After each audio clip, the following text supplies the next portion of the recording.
比格短剧社。和贺思年结婚当天，我为凑齐我妈的手术费，我只能当场把彩礼从8.8万改成58万。思年，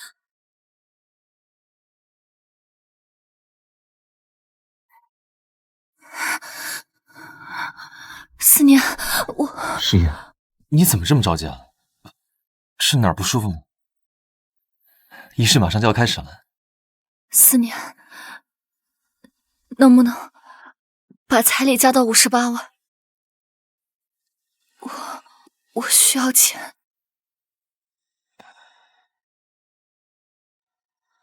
好，只要你开口，我都答应你。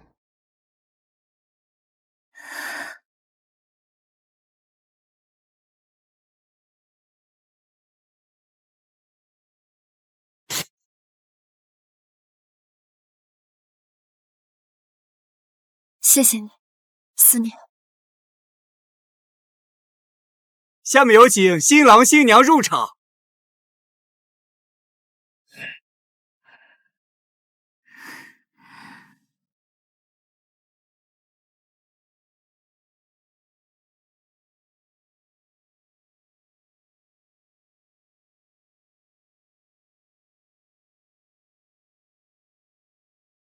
现在请新郎新娘互戴钻戒。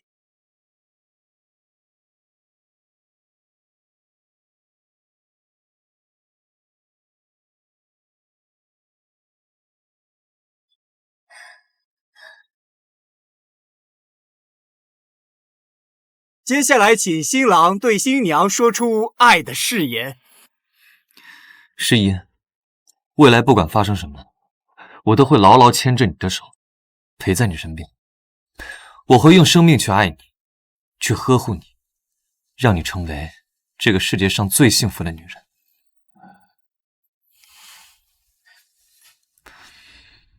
但是，捞女，你配。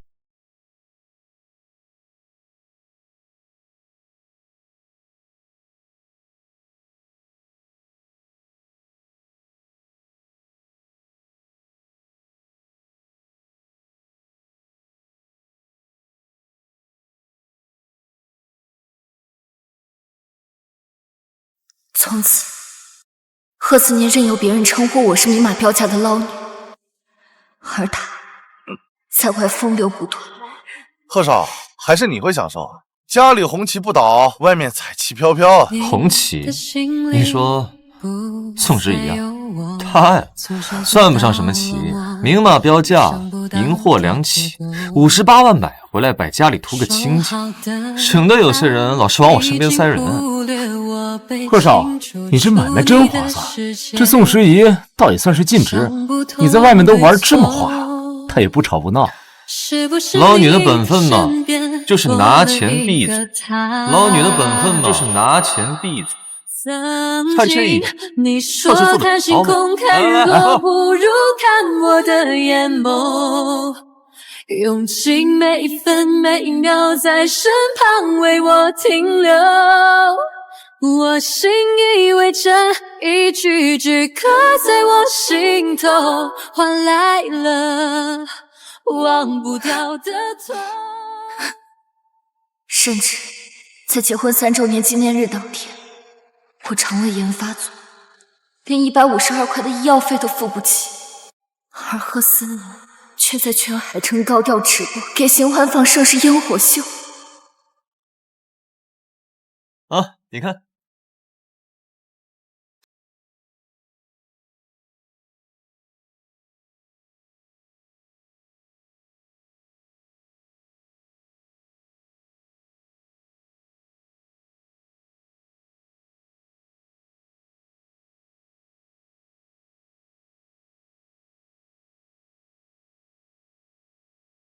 把谜底接受之后再选择，请稍后再拨。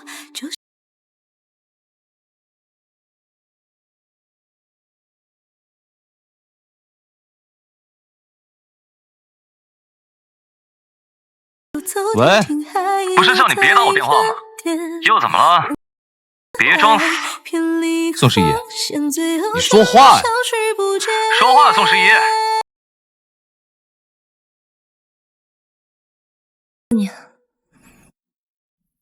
我们离婚吧。是我不小心揉碎了夜的光，还是你因为太沉我失去方向？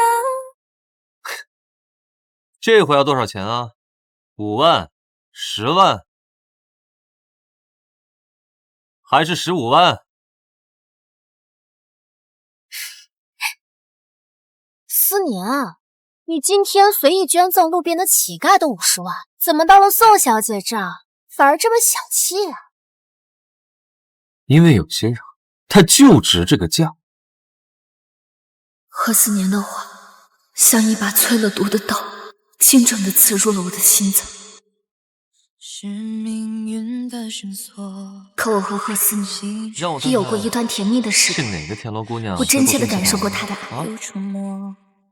你别闹，你看颜都洒多了。来，让我尝尝啊！不是，你别。哎呀，怎么样？是不是特别咸？不行，很好吃，你做的都好吃。真的吗？谁懂得这场久别重逢，是否就能够重拾？这么难吃，你怎么吃得下去的？不咸，只要是你做的都好吃。诗言，我吃过很多地方的美食，但只有你做的味道才是烙进我心里的。就你会说好听的哄我？当然不是了，你做的菜，我贺思年可是要吃一辈子的。是吗？说话算话。那段时间，贺思年给予的爱那么耀眼，那么滚烫，让我深信不疑，他就是我的真命天子。你怎么这么晚了还不睡啊？我在等你啊。没有你陪在我身边，我可睡不着。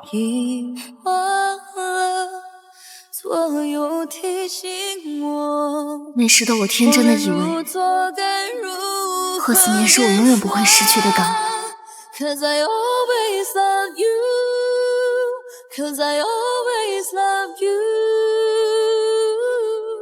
可自从我在结婚那天改了彩礼之后，思年，一切都不一样了。贺思年看我的眼里，再也没有了往日的爱意。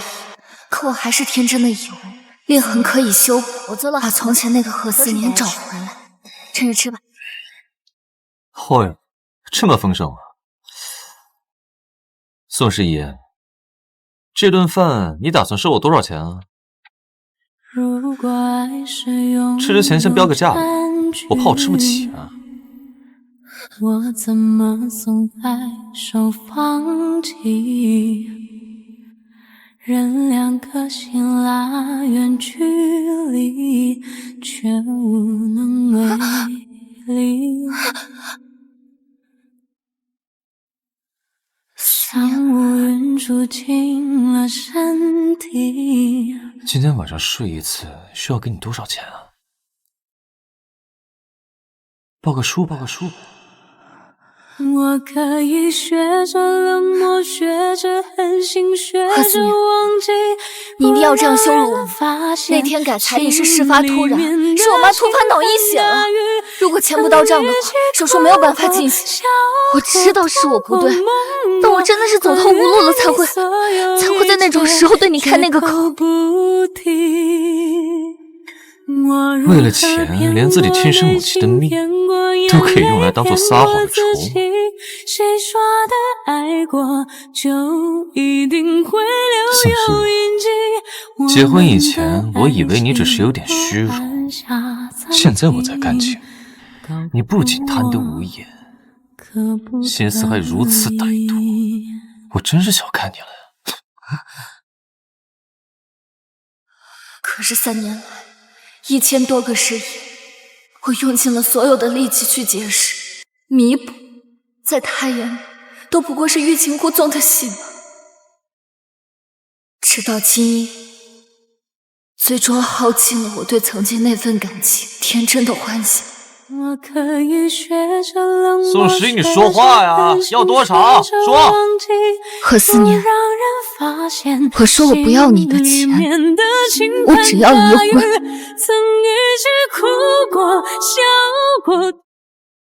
你什么时候有空？我们去民政局把离婚登记办了。离婚啊？好啊！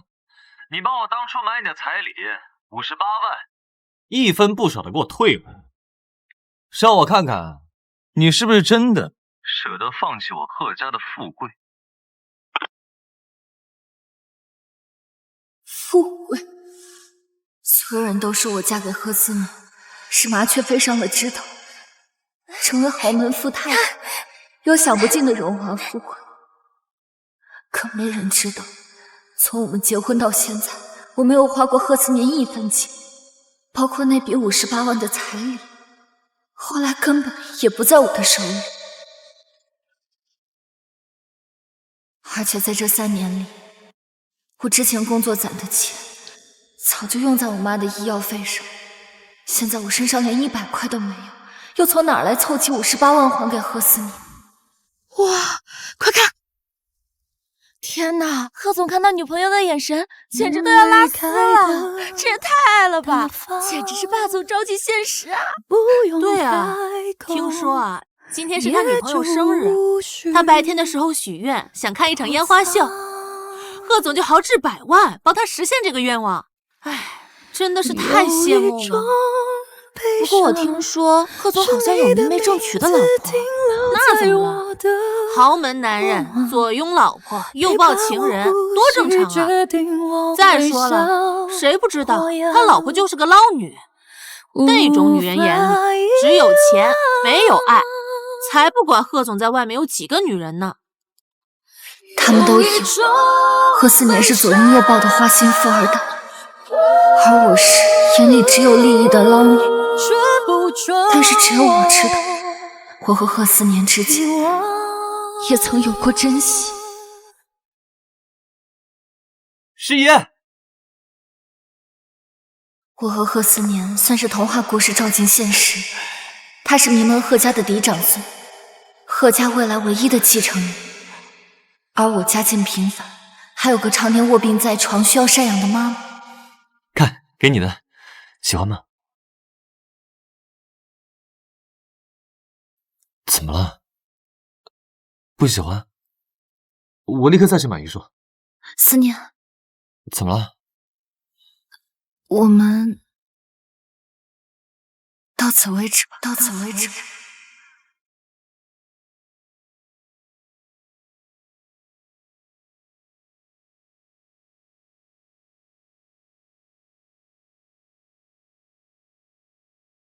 给我一个理由，一个能说服我放手的理由。我妈妈病了整整10年，我所有的工资、所有的积蓄都填进去了，现在家里只剩下负债和病床上的妈。我根本不是你想象中那个简单美好的宋十一，我就是个你一碰就会沾上一身麻烦的拖累。我经过世界，路过黑夜。宋十一，你听好，阑珊的人群不是拖累。你在第二，我爱上的从来就不是一个简单美好的幻象，我爱上的是那个明明自己活得那么难，却还在医院走廊对陌生小孩微笑的宋十一，是那个为了一份方案熬夜到天亮，眼里却还闪着光的宋十一，是那个提起妈妈时眼底有担忧，却更有无穷韧劲的宋十一。你的坚强，你的脆弱，你的骄傲，你的困境，所有这些加到一起，才是完整的，让我无法抗拒，只想留在身边的宋十一。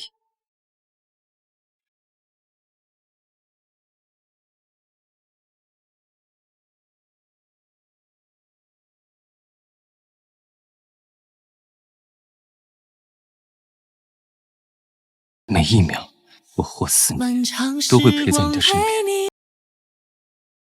未来不管你去哪里，去做什么，都不要忘了，你的身后有我在。不要推开我，不要，好吗？是不少人都说，我能遇上贺思念是我一生所幸，我也这么认为。可那场我期盼已久的婚礼，没有成为童话的允许，反而让我贴上了撕不下来的捞女标签，还散尽了他对我的爱。可直到后来，我才知道，医生，我妈妈她怎么样？手术还成功吗？宋小姐，你母亲没有生命危险，刚才那一切都是贺夫人对你的考验，她想看你到底有没有资格做贺太太。你说什么？考验？贺夫人让我转告你，你的表现她并不是很满意，要是想继续坐稳贺太太的位置，还有待努力。还有，贺夫人接下来会为你的母亲安排更好的医疗团队，但有一个条件，她希望你对这件事能守口如瓶，尤其是对贺思年先生。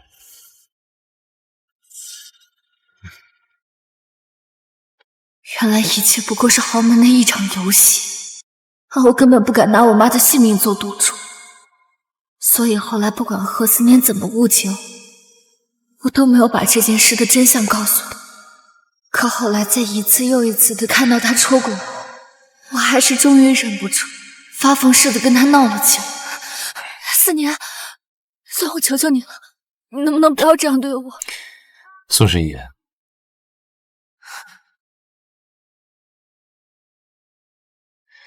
从结婚那天起，你坐地起价，把我贺家的颜面踩在脚底下的时候，你在我心里就已经死了。现在不过是我用钱换来的你，你有什么资格要求我？你有什么资格要求我？我的心明明暗暗，零零散散，却样搁浅。你带走我的呼吸，不顾不管，爱沦陷在边缘，等待救援。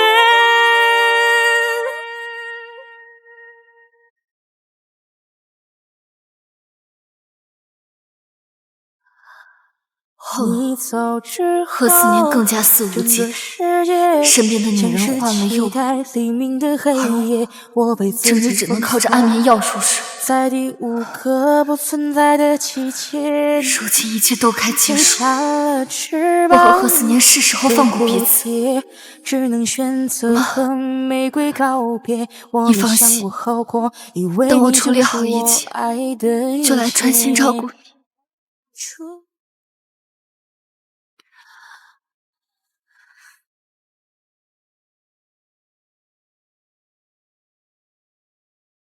张阿姨，麻烦帮我开下门。张阿姨，张阿姨，你在吗？夫人，贺总刚才定了门禁，超过晚上10点钟，任何人不得出入，也包括你。什么？夫人，现在是10点01分，已经超过了门禁的时间。不好意思，夫人，请你不要为难我。不是我。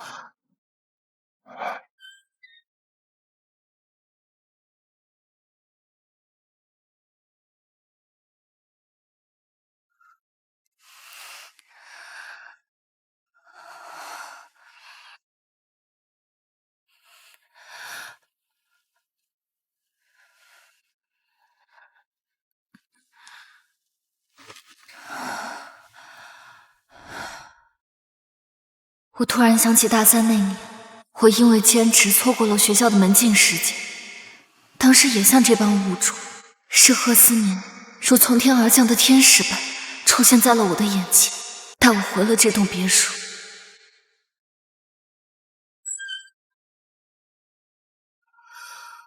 师爷，这里的大门随时为你敞开。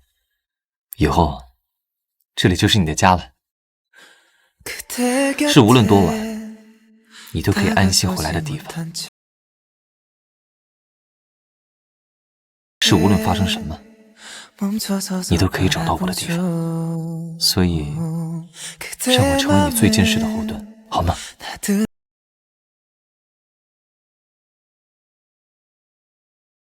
你，这里太好了，好的不真实。我觉得我不属于这里。誓言，这里有了你，对我来说才是最完整的家。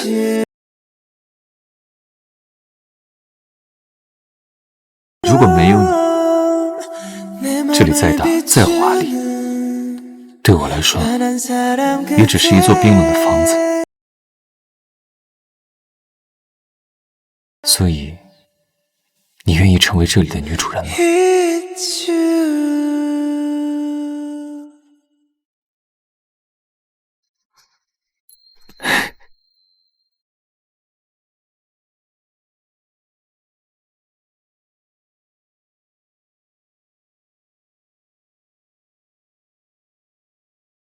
而如今，眼前这个曾被称为家的地方，现在只让我觉得格外的冰冷、陌生。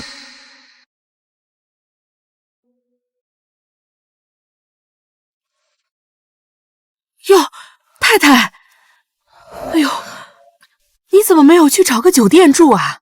张阿姨，哎呀，冻坏了吧？赶紧进屋，我给你煮点姜茶暖暖胃啊！谢谢你，张阿姨。冻坏了吧？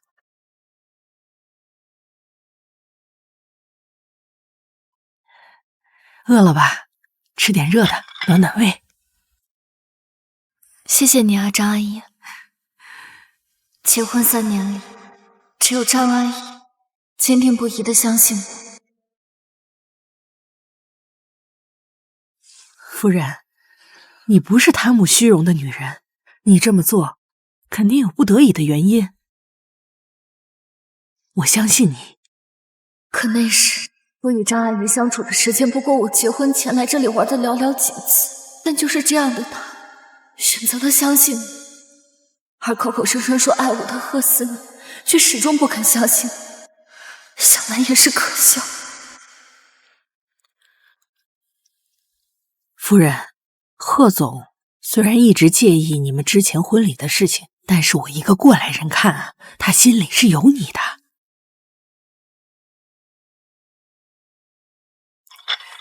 都怪你，昨天晚上都不知道节制一点，人家现在的腰好酸啊。怪我啊，我给你揉揉。最后却仍觉得值得。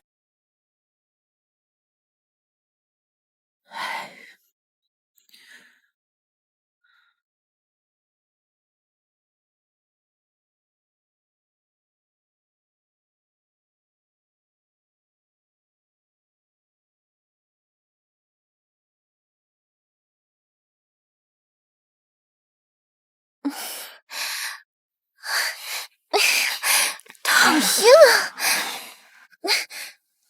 别闹了。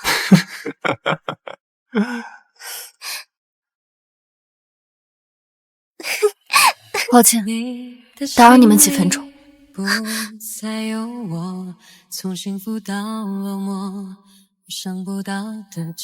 又怎么了？没看见我在忙吗？贺太太，原来你在家呀！我还以为昨天你过了门禁回不来，去其他地方了。这是我准备好的离婚协议书，欠你的钱我会慢慢还给你，一分都不会少。还？你连工作都没有，你拿什么还？啊？原来他知道我这3年没有工作，没有收入，怎么还是我的事。就不用你费心了。贺太太，你这个协议里错别字怎么这么多？你在哪找的律师？这么不专业？我没钱请律师帮我拟定协议。这份离婚协议是我昨天晚上坐在冷风中，根据网上的模板一点一点敲出来的。哎呀，宋世宜，你闹够了！你以为你提离婚就可以引起我的注意啊？收起你那些低级的小把戏。行了，我和新月还有事要干，出去。出去。出去！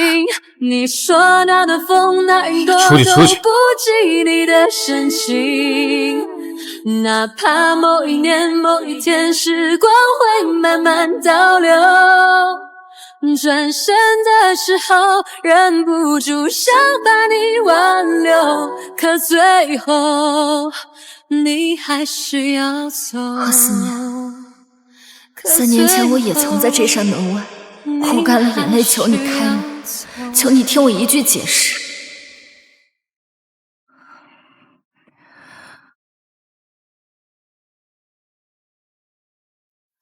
思年，你睡了吗？我知道今天是我不对，可今天是我们的新婚夜，我求求你能不能不要这样？我现在对你没兴趣，别来烦我。思年，思年，思年，思年，你听我解释，思年，思年，我求求你开开门吧，思年，思年，思年。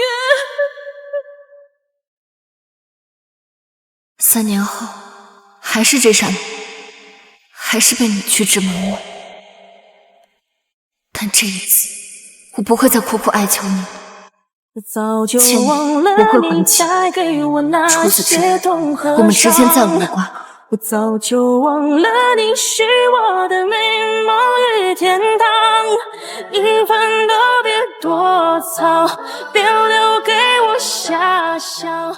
我又开始找工作，这次我不再向各公司投去简历，而是选择了一家工资高的会所做保洁员，因为当保洁不用做背调。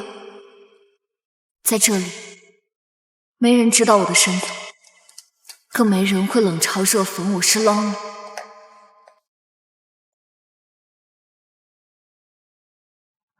小宋，你去带点东西，把305包间收拾一下。好的，经理，我这就去。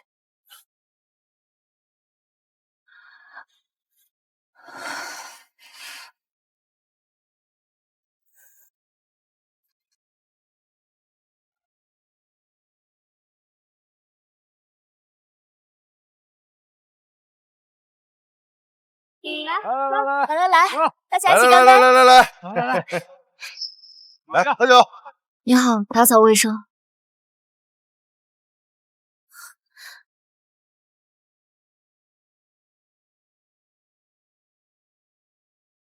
哟，这不是贺太太吗？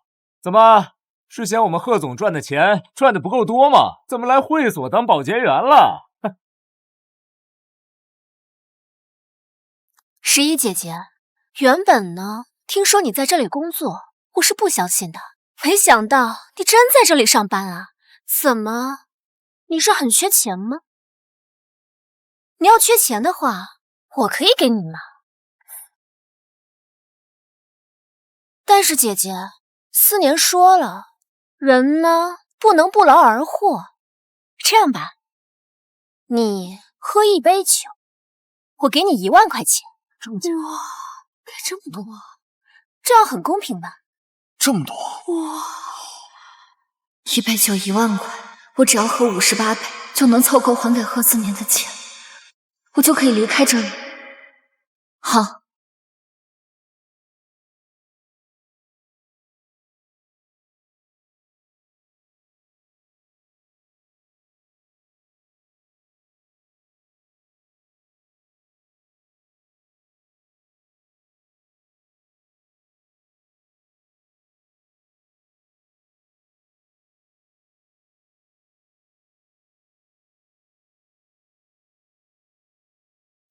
我与你穿过人海拥挤，像有着默契互相吸引。原本散落的碎片，你一一捡起，拼凑的美痕迹，多爽快，肯定会喝。的心，星光坠入眼睛，你坠入我心底，还下着许愿，原来你就是怎么这才喝了1杯就不行了？我看啊，就是故意装胃疼，但可能想糊弄过去。沉入你的海意，像更深入沉溺，连同着呼吸都能感受到的甜蜜。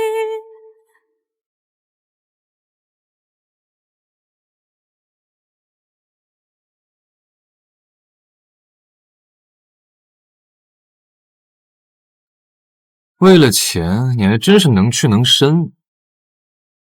沉入你的海意，像更深入沉溺，连同着呼吸都能感受到的甜蜜。是不是只要我今天答应你离婚，两座孤岛相遇是缘分的际遇。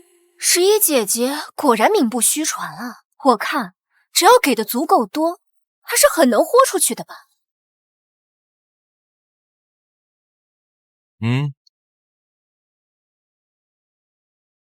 只要你今天陪他们一晚上，我就答应你离婚，只要你今天陪他们一晚上，我就答应你离婚，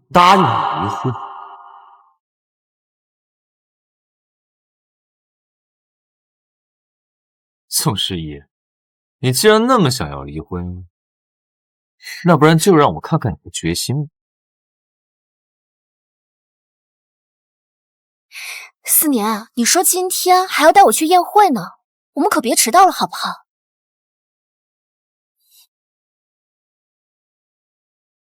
被风化的雪埋藏在千年以前，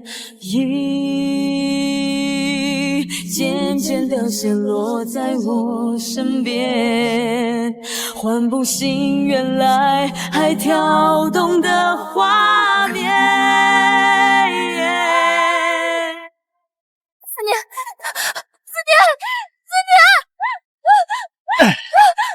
虽然是个20后，但还算有几分姿色，捡个大便宜。放开我！就让我留在轮回的边缘，等一道光线，看见某年某月，我们之间曾经有过的语言，就让它带走你的那瞬间，成为我们的纪念。谁能发现我的世界曾经有过你？宋诗怡，给我来碗醒酒汤。宋诗怡，我醒酒汤呢？聋了吗？贺总，您醒了。夫人她昨晚上没回来。只要你陪他们一晚上，我就答应你离婚。你既然那么想要离婚，那不然就让我看看你的决心吧。难道他真的？不可能。对，他绝对没有这个胆子。哼，他真是本事不见长，脾气见长啊！他还真的敢整晚不回家，翅膀都还没硬，就想飞了。是。贺总，说吧，昨天晚上宋诗怡是不是找你帮忙了？我就说吧，她跟我提离婚，就是欲擒故纵的烂招数。紧急新闻：昨天晚上10点15分，云来酒店一宋姓女子遭遇侵害后不幸身亡。如果爱懂了沉默的代价。昨天晚上10点15分，云来酒店一宋姓女子遭遇侵害后不幸身亡。齐安，我们昨天晚上去的是这儿吧？是，没错。不可能，这一定是巧合。这个女人一定不是宋诗怡。对不起，您拨打的电话已关机，请稍后再拨。对不起，您拨打的电话已关机。对不起，您拨打的电话已关机，请稍后再拨。贺总，我来就是为了专门给您说这件事儿。昨天我听您的安排，一直在酒店门口等着，想着夫人一打电话我就冲进去。可是我们都忘了，您早就让我把夫人拉黑了。什么？都怪我，才会……不可能，不可能啊！怎么会这样的？不可能，宋诗怡她不会有事的。都说坏人1000年，像她这么坏的女人是不可能轻易死掉的。我要去找她，她现在一定在酒店的某个角落等着我去找她的。思年，思年，你要去哪儿啊？你不是答应了今天休假陪我的吗？而且我今天穿了一件很特别的内衣，是你喜欢的颜色，你要不要看一看呀？滚开！思年，你怎么了？思年，你别吓我！你最好气到宋诗怡不会有事，否则我一定不会放过你，还有你包厢里的那群朋友。思年，你怎么了？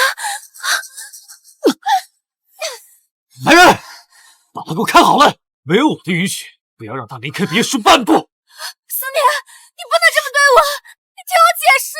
思年，你放开我！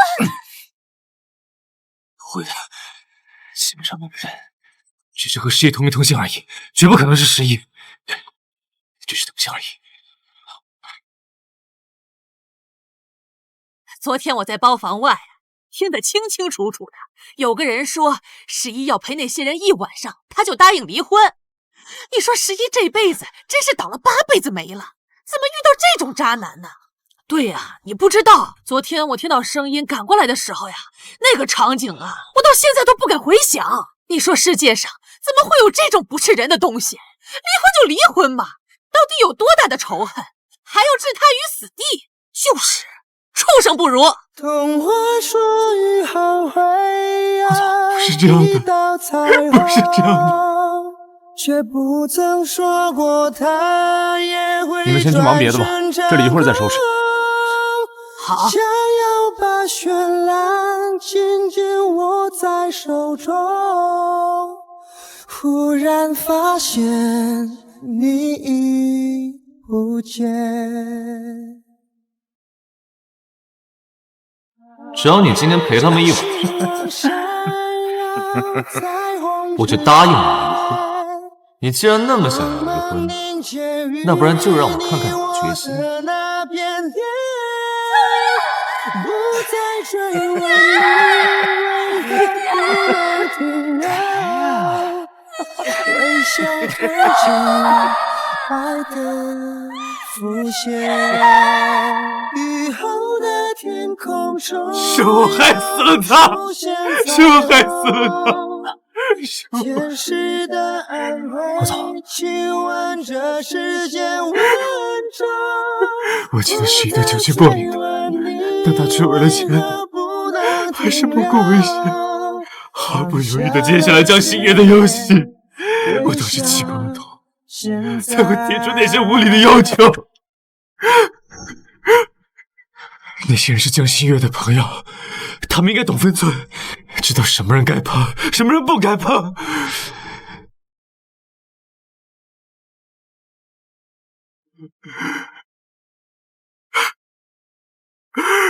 我就这么走了，留他一个人在这个地方。他那个时候该有多害怕！贺总，我之前从包厢里找到了太太的戒指。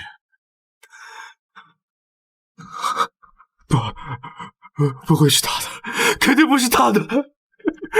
相同款式的戒指也有很多，不可能是他的，有可能只是长得差不多而已。不是他的，不是他的。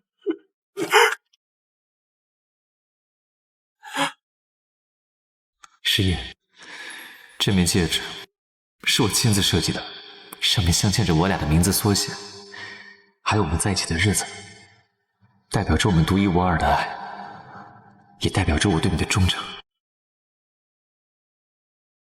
如果爱忘了，泪不想落下。这是我送给他的，这是我送给他的。让他替我到达。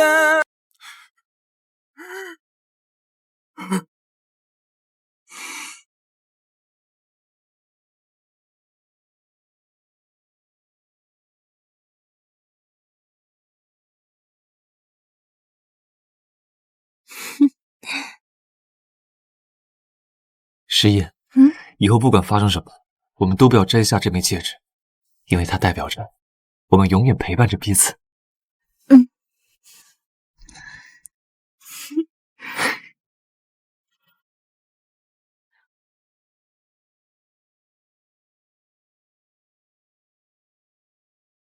就让我留在轮回的边缘，等一道光线。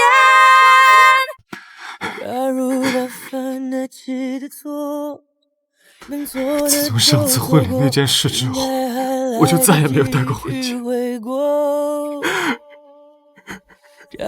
而十一却一直都戴着，他从来都没有摘下来过。他从来都没有摘下来过。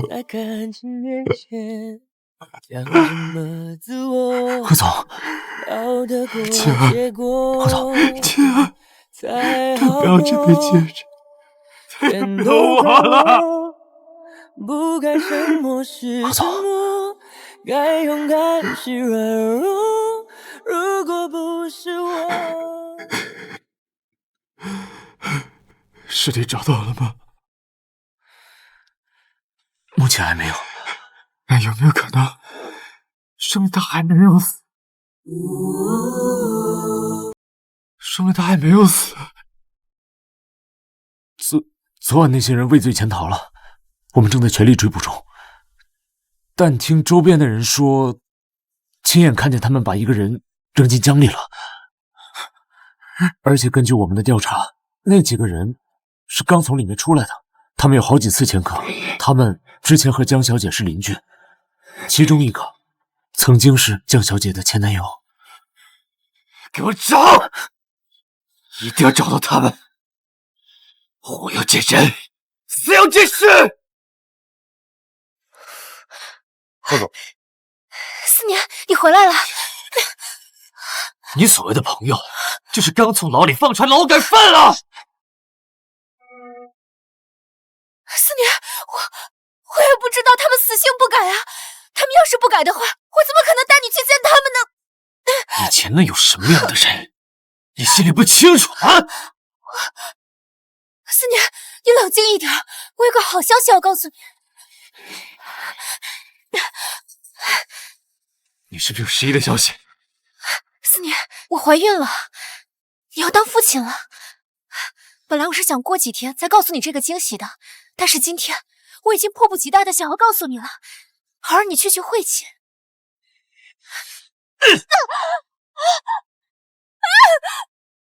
江心月，我是不是告诉过你，不要挑战我的耐性？思年，消消气，宋诗怡已经死了，我想让你开心一点啊！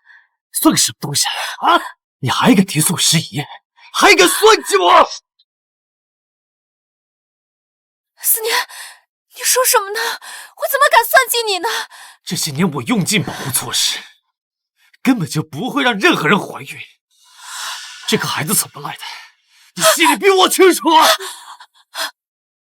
对不起，思年，可是这个孩子已经来了，你总不能……来人，送他去医院。思年，你想通了，我一定会乖乖生下孩子的，我什么都听你的。把他肚子里的孽种打掉，别再出任何意外。是。思年，你不能这么残忍，他是你的孩子。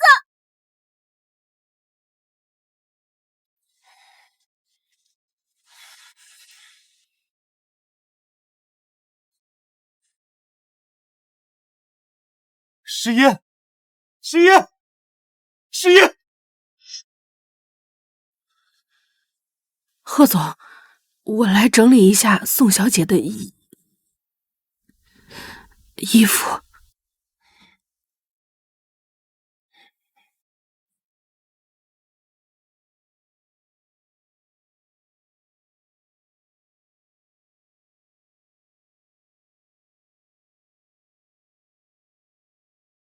站住！捞了58万，这么快就花完了呀？啊，宋诗怡啊，我是不是该夸你一句？敬业啊！啊？哦，也是，捞女的本分嘛，就是把钱花在包装自己，好寻找下一个目标上。不过我奉劝你一句啊。省着点花。现在全海城谁不知道你宋十一是一个什么样的货色？一个在婚礼上坐地起价、明码标价的捞女。你以为还有哪个冤大头会像我一样对你这么大方啊？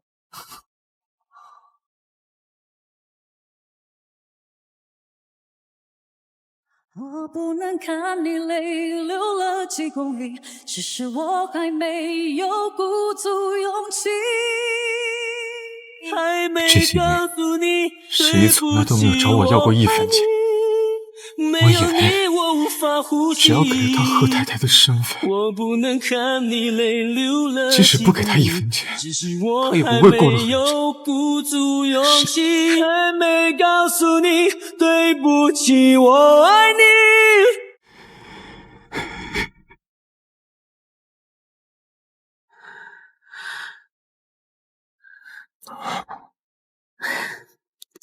这双鞋啊，是我去年送给太太的礼物，她好像很少收到礼物。拿到鞋的时候，她眼睛都笑眯了，一直说张姨真好。可是啊，这个只不过是一双价值不到100块钱的鞋。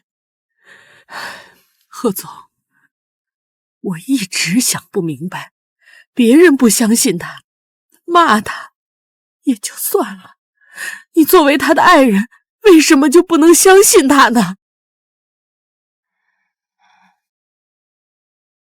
如果他图你的钱的话，那他嫁给你之后什么都有了，为什么非得在那天开口向你说那样的话？你也想过吗？而且夫人这些年过的什么日子，您真的一点都没有看到吗？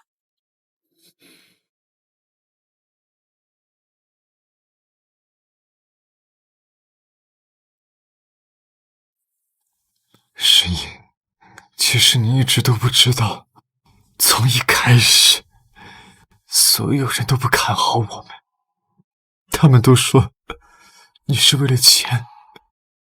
思年，妈妈不是想干涉你的感情，只是婚姻讲究门当户对，宋十一的家境太过普通，甚至可以说是负累。他那个生病的母亲就是一个无底洞，他看中的恐怕不仅仅是你这个人吧。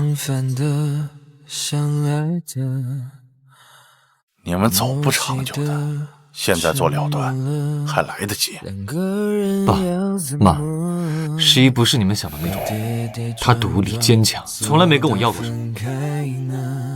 有些话说的太假，掩盖我们的时差。这个婚我结定了，而且我会向你证明，我没有选错人。我们太懂对方，却不肯退让，比谁先投降。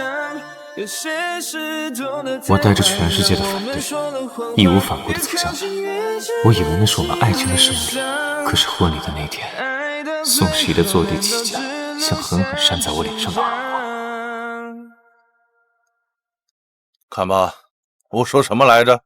现在后悔，可惜晚了。娶这么一个货色进门，贺家的脸都被你给丢尽了。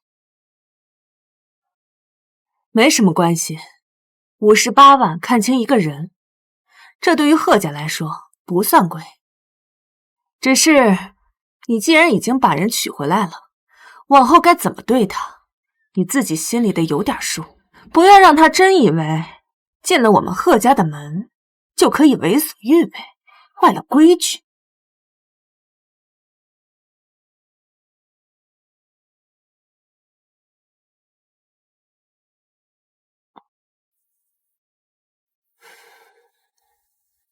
所以结婚之后，我才疯了似的跟其他的女人接触，就是为了报复宋十一，为了报复他对我们感情的侮辱。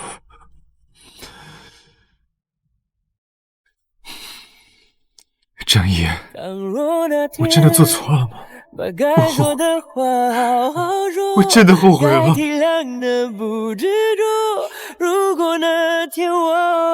贺总，自从你们结婚后，你就一直没去看过十一的妈妈了。那么多如果，可能如果我，可惜没如果，只剩下结果。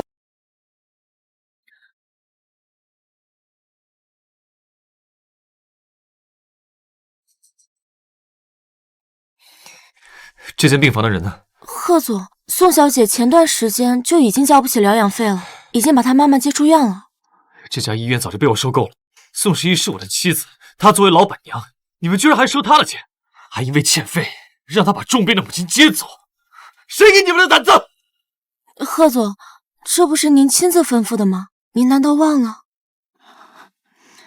就在您和夫人结婚后第2天，您让助理过来传话，说医院一切运营必须标准化，所有费用必须明码标价，还说包括夫人在内，一定不能搞特殊化，我们也只是严格按照您的要求办事罢了。是，我亲手解除了宋十一的所有特权。贺总，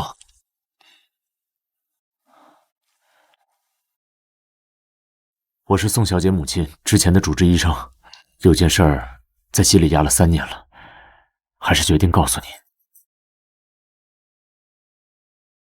当年是您的母亲让我在你和宋小姐婚礼当天打电话，告诉宋小姐她母亲病危，需要先做手术。宋小姐迫不得已才临时提出养家彩礼的。当年我还没离职，不敢反抗你母亲，但现在宋小姐因为意外离世，我也很内疚。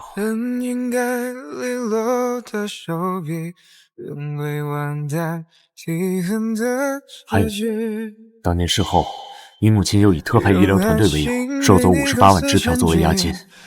后来的情况你也知道，宋小姐从头到尾都没拿您1分钱。找不到有关我名字的踪迹，请允许我用苦笑为结局层层翻译，你用将至暗示分离，原来我也只是你无名的过去。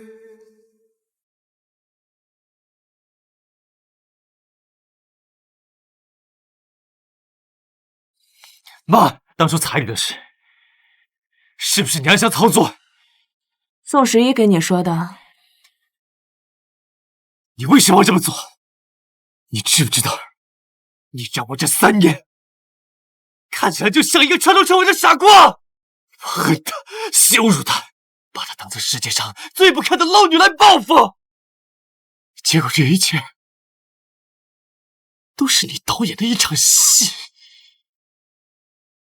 你看着这3年他被辱骂，被人看不起，被人嘲讽，你心里就没有一丝后悔吗？贺思年，让他被人看不起的人是你。如果你真的爱他，你会纵容别人嘲笑他。他受到的冷眼，都是因为你的漠然和不作为。当初那些事情是我做的，那又怎么样呢？难道宋时宜就没有跟你解释过吗？那天改彩礼是事发突然，是我妈突发脑溢血了。如果钱不到账的话，手术没有办法进行。我真是走投无路了，我才会在那种时候跟你说那样的话。为了钱，连自己亲生母亲的命都可以用来当做撒谎的筹码。是啊，他明明跟我解释过，我为什么就是不相信？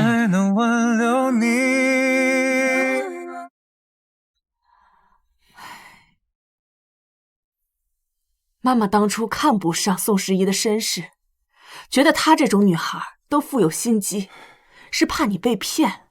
但是跟她相处这3年下来，她的表现我都看在眼里。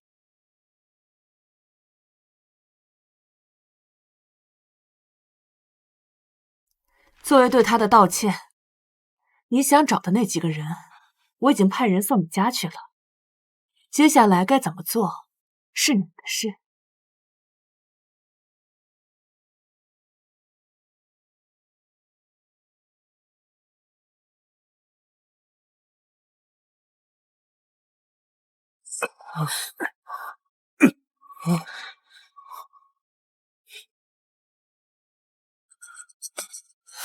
说，你们到底把宋时宜怎么了？何总，我们什么都没干，是他，都是他干的。何总，那天不是您说的吗？让宋小姐陪我们1晚上，您就跟她离婚。我们都是按照您的吩咐办事的。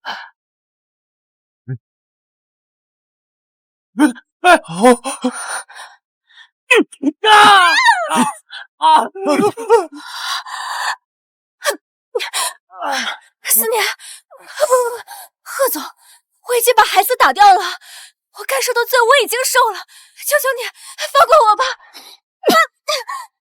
那天要不是你刻意挑唆我，恶意刁难时宜，事情也不会变成现在这样。今天我就让你们来给宋时宜陪葬。何总，贺思年，你就是个懦夫，你在这装什么好人呢？宋时宜被人骂捞女，被人人唾弃的时候，你怎么不阻止呢？你当着她的面和我亲密缠绵的时候，怎么没想起来她是你最爱的妻子呢？要不是你，宋时宜也不会被他们糟蹋。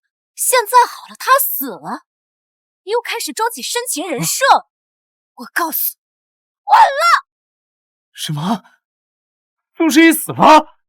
我冤枉，他不是我杀的，还敢狡辩！有人亲眼看见你们在江边抛尸，抛尸？那不是，那是我们从工地里偷了一批工具，卖不出去了，扔到江里，消灭罪证罢了。对，我们真的没有杀他，给我们吃了雄心豹子胆，我们也不敢啊。是，这么说，时宜他没有死。说，现在人在哪儿？说，他现在人在哪儿？我也不知道。不知道？那我留着你也没有什么用。等一下，那天我们是想爽一下来着，但是进行到一半的时候，一个大妈拿着菜刀突然拼了命的冲进来，我们也不想惹事，就先走了。至于后来的事情，我们也不知道了。你是哪只手碰的他？还有你们，到底做了些什么？贺总，对不起，饶我没条生路吧，贺总，求你了，贺总。都废了吧，让我送你去。贺总，贺总，贺总，我全中了呀，贺总，贺总饶了我们吧！怎么回事啊？帮我去查宋十一的下落，就算把整个海城翻个底朝天，我也一定要找到他。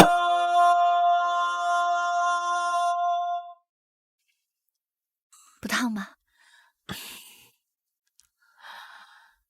来了，我去看看。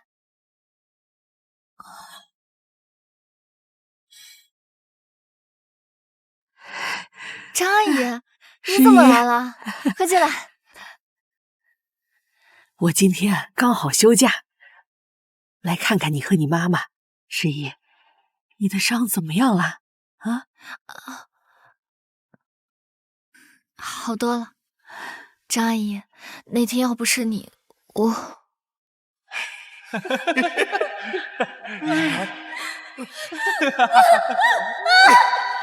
我也是。住手！救命！你给我看！十一，别过来！滚！不想死的话，赶紧滚！不想死的话，赶紧滚！去，别他妈坏老哥好事儿！是个不要命的，惹不起啊！兄弟，走！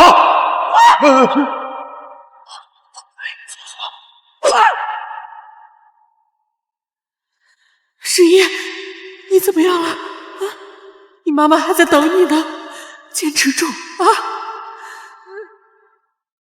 这卡里有一些钱，你先拿着，带妈妈回老家吧。啊！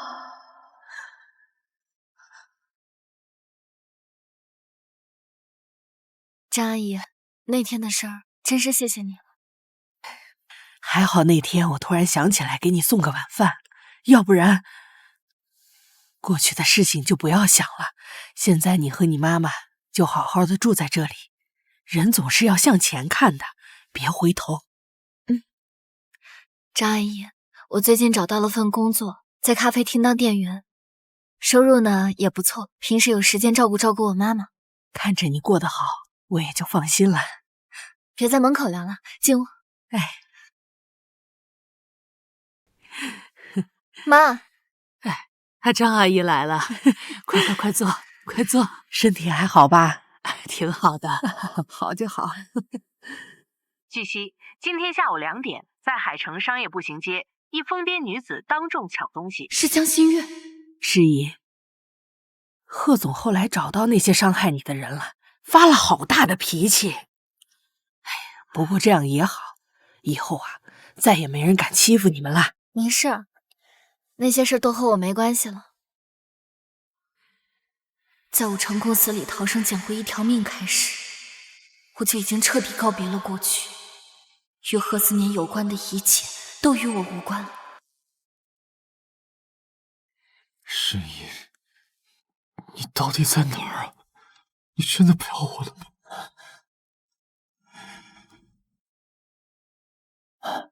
贺总，我找到夫人的下落了。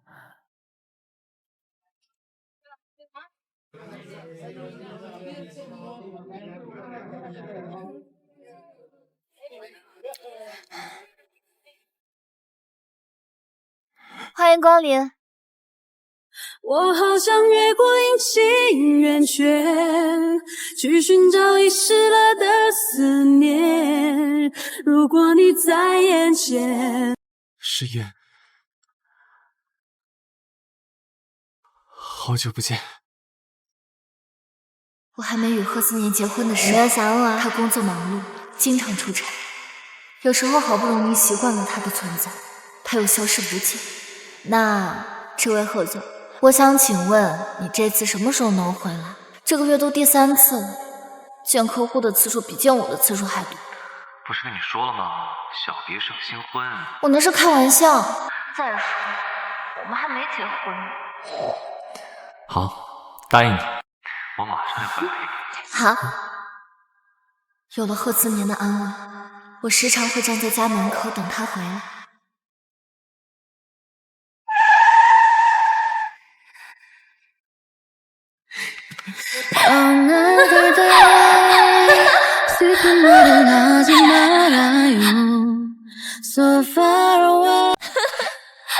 哎呀，让我抱一下，就一会儿。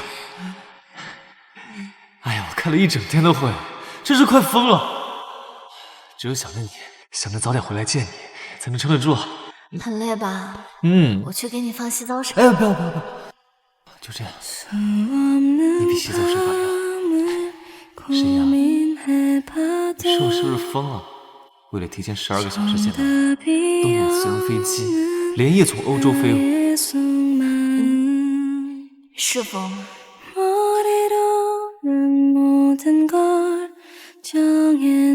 那今天就疯到底。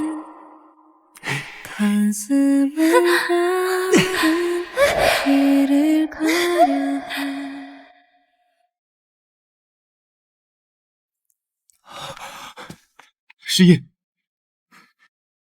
你还活着？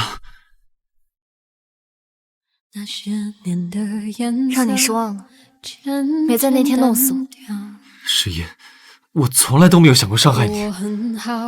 对不起，贺思年，你不觉得现在的自己很可笑吗？很可笑。我终于可以不再爱你了，我终于可以不再想你了。新婚那天，我知道一切都是贺夫人的算计后，立马赶回家祈求贺思年原谅。思年，对不起，我真的不是贪图你的钱的，我也是有苦衷的。我把钱还给你。怎么，你是后悔当时没有多要一点，现在跟我玩什么苦情戏？想让我心疼你，然后再多跟我要一点？还是说你想借着新婚的由头，把自己卖给好家境？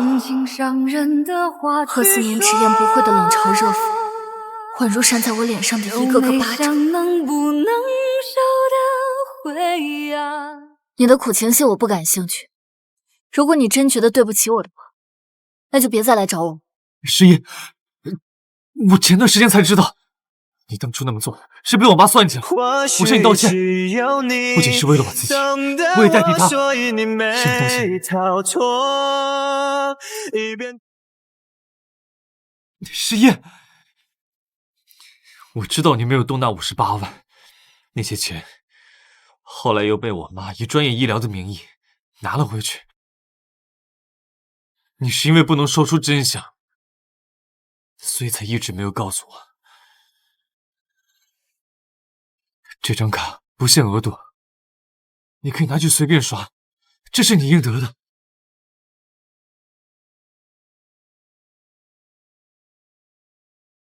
是吗？那你还记得你曾经跟我说过的话吗？你说，宋时宜，我一直以为你只是贪，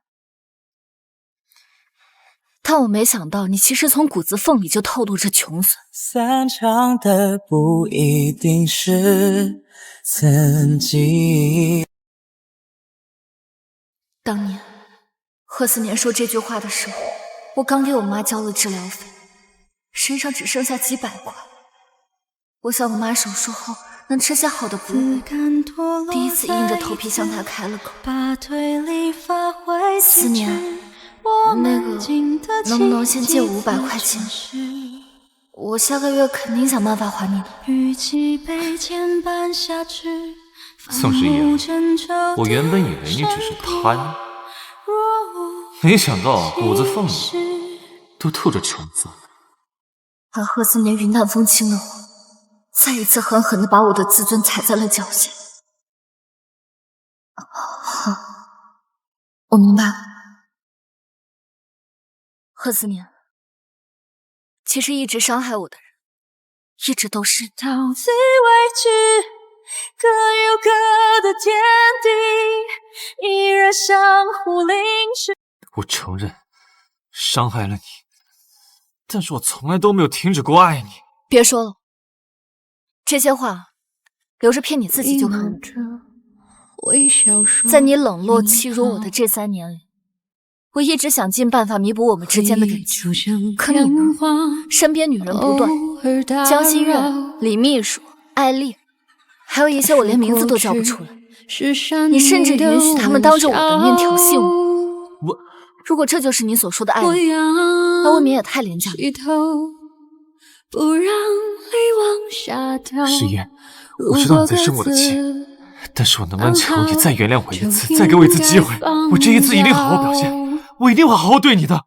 终于可以不再爱你了，我过得很好，我终于可以不再想你了。不要再来打扰我。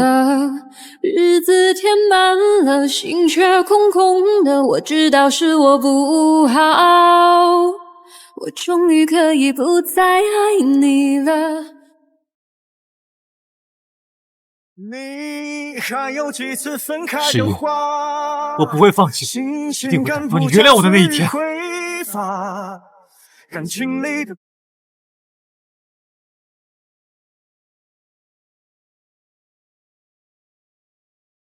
宾利啊，真帅啊！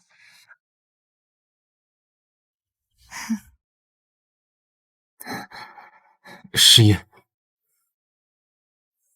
我记得你说过，厄瓜多尔的玫瑰花期最长，所以我想用这个表达我的心意。再重来一次，也会记得爱你这件事。如果说诗嫣，小玲，再拆2包新豆子，周末了，客人多。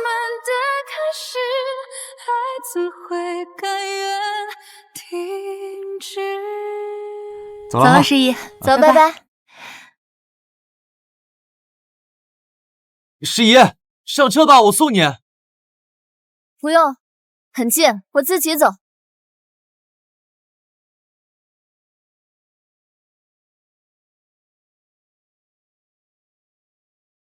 下雪了，上车吧。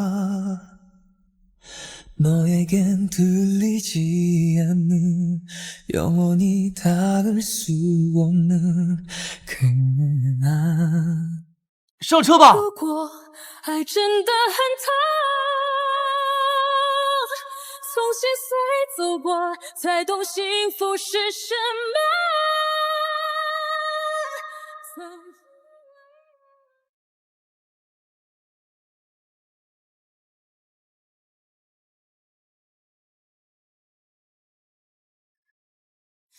谁？明明知道你会走远，我还是拼命靠前，才懂到明白你已经不见，我还不能妥协。我很安静陪着你，有些怀疑能不能陪我到最终目的。哦，我的安静不怀妈，疑，你都看到了。再提能不能让我回楠楠，你跟妈妈说句实话，你对贺思年还有感情吗？妈，都过去了。好，妈明白了。对了，镇上卫生所的医生帮我从城里带了点药，明天会送到你那里。你记得请人家喝杯咖啡，感谢感谢。好，我知道了，妈妈。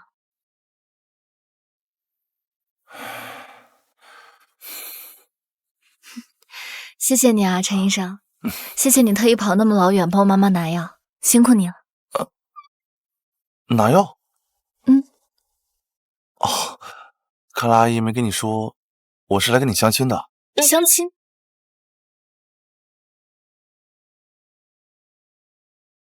看来阿姨只说我是顺路来送药的，并没有跟你说，这其实是一场相亲。实在是不好意思，陈医生。可能我妈妈有点太心急了。你的情况我听阿姨说过一些，她也只是希望你能告别过去。这个是药，注意事项还有用法我都写在便签上了。谢谢你啊，陈医生。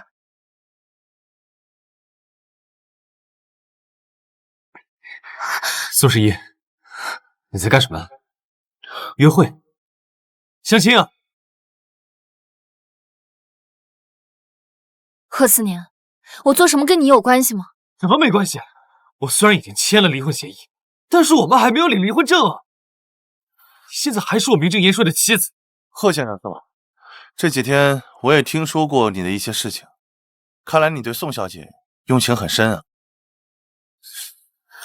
你明明知道宋十一她有丈夫，你还跟她约会，你这是蓄意破坏我的家庭，我是可以告你的。贺先生，你冷静一点。如果你真的在意宋小姐，此时此刻不应该是宣示主权，而是问问宋小姐，她到底需要什么。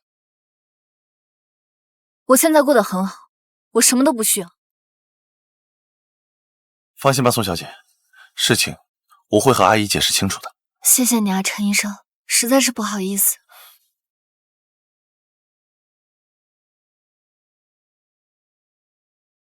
贺先生，我也想奉劝你一句，爱不是捆绑。十一，你看到了吧？只要有我在，我绝对不会让任何男人。贺思年，你闹够了没有？各有各的天地。贺思年，你闹够了没有？你能不能别这么幼稚啊？我跟你说过了，我们已经结束了，我们已经结束了。你走吧，我要去工作。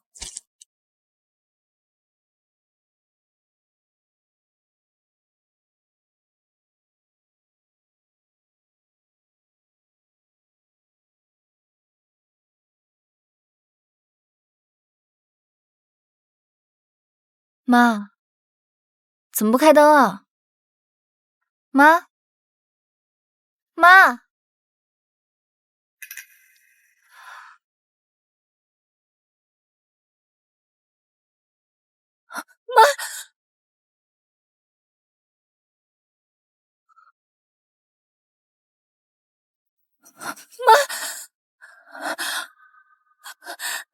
王阿姨，我妈呢？看见我妈了吗？十一，我正想告诉你呢。傍晚的时候，我看见你妈被那个男人带走了。男的？对呀，就是每天开着豪车在等你的那个男的呀。怎么，你不知道啊？哎呦，坏了坏了，这不会出事儿吧？这啊！贺思年，你究竟要对我妈做什么？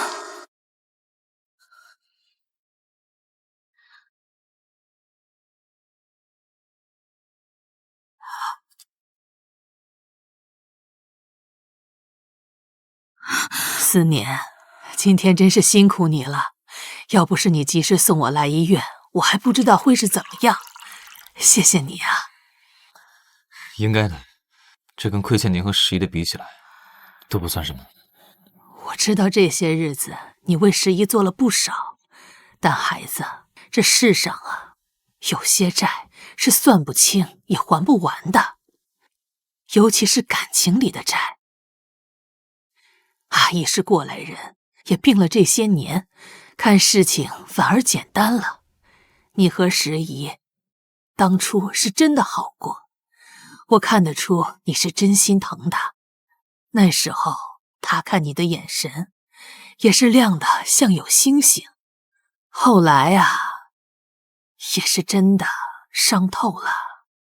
十一这孩子看着软和，骨子里比谁都倔，心伤了就是伤了，就算缝补起来也留着疤，想起来还是会疼。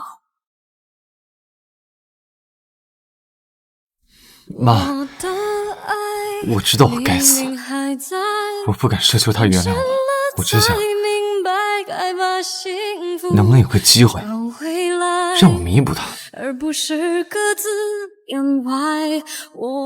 思年，你是个聪明孩子，怎么就不明白呢？有些事情放手才是最好的结局。十一回来的这段时间变了很多，他不用再看谁的脸色，也不再胆怯。我能感觉到他眼里的光逐渐回来了，他真的在一点点走出曾经的阴霾。你们曾经相爱过，那是真的；彼此伤害过，那也是真的。既然都是真的，那就让他们都过去吧，别再往回看了。思念，阿姨只求你一件事，让时宜开开心心、自由自在地活着，这就够了。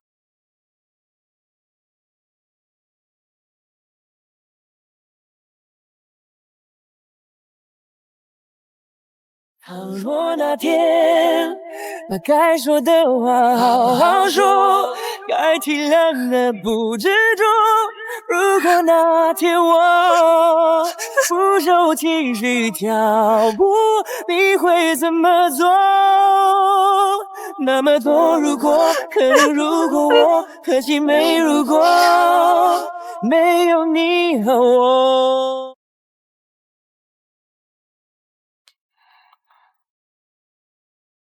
你来了，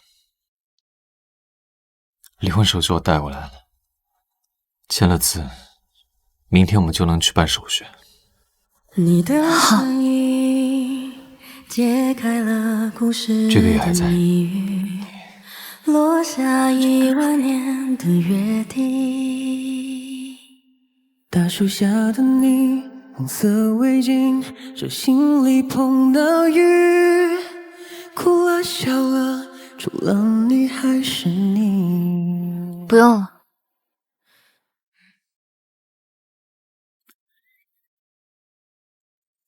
诗音，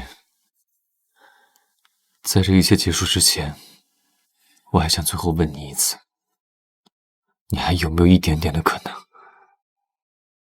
愿意原谅我？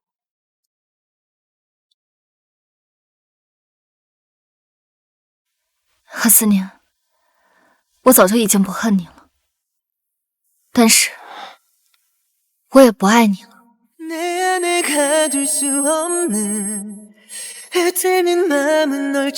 也不爱。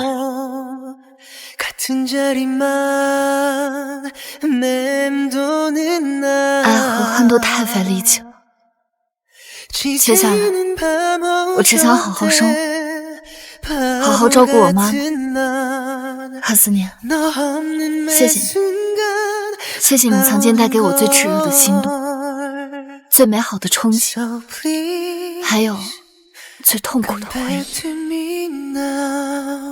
但是这一切，我现在都已经放下了。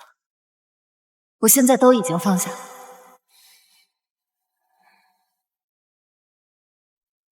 我知道了，诗音，我答应你，我放你走。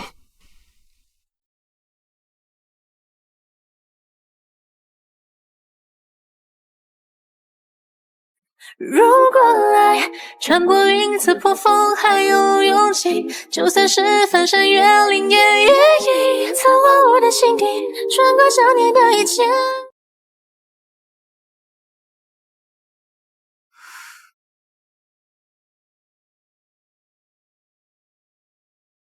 结束了。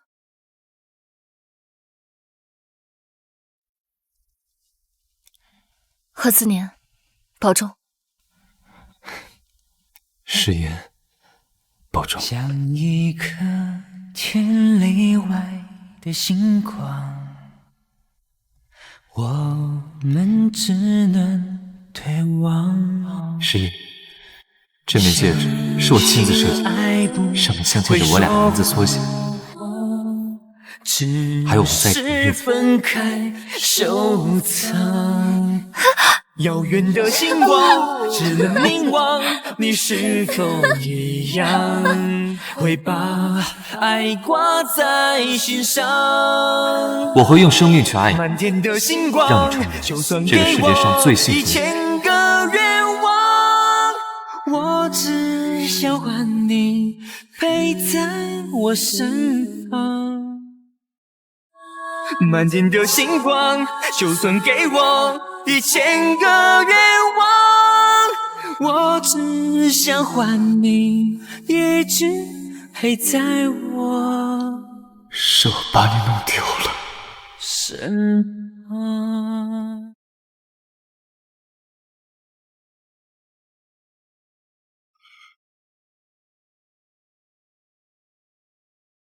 妈妈，我们回家。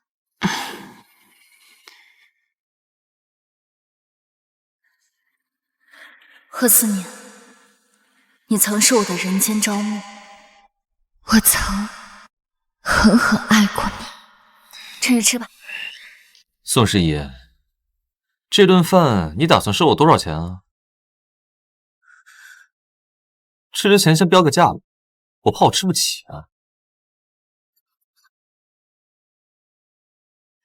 今天晚上睡一次需要给你多少钱啊？报个数，报个数。思年，算我求求你，能不能不要这样对我？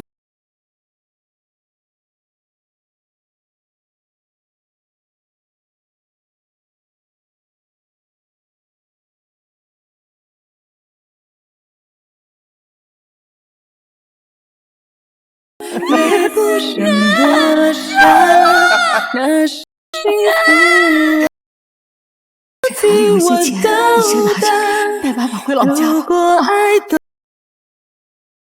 看现在，我要好好爱我自己。不能给我的